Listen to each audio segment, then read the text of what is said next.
ಇನ್ನು ಸ್ಮೃತಿ ಇರಾನಿ ವಿರುದ್ಧ ಕ್ರೀಡಾಪಟು ಅಥವಾ ಶೂಟರ್ ಸಿಂಗ್ ಅನ್ನುವಂಥವ್ರು ಒಬ್ರು ಮಾನನಷ್ಟ ಮೊಕದ್ದಮೆಯನ್ನ ಹೂಡಿದ್ರು.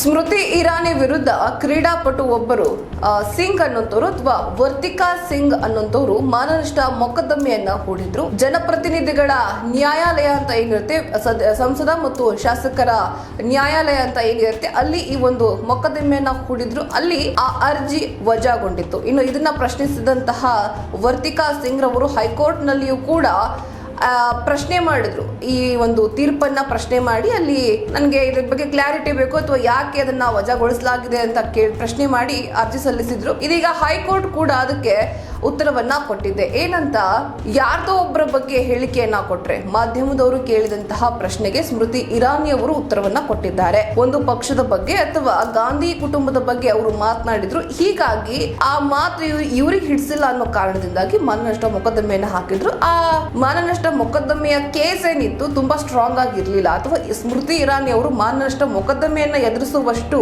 ತಪ್ಪಾಗೇನೋ ಮಾತಾಡಿರ್ಲಿಲ್ಲ. ಹಾಗಾಗಿ ಅದನ್ನ ವಜಾಗೊಳಿಸಲಾಗಿದೆ ಅಂತ ಸ್ಪಷ್ಟನೆಯನ್ನ ಕೊಟ್ಟಿದೆ.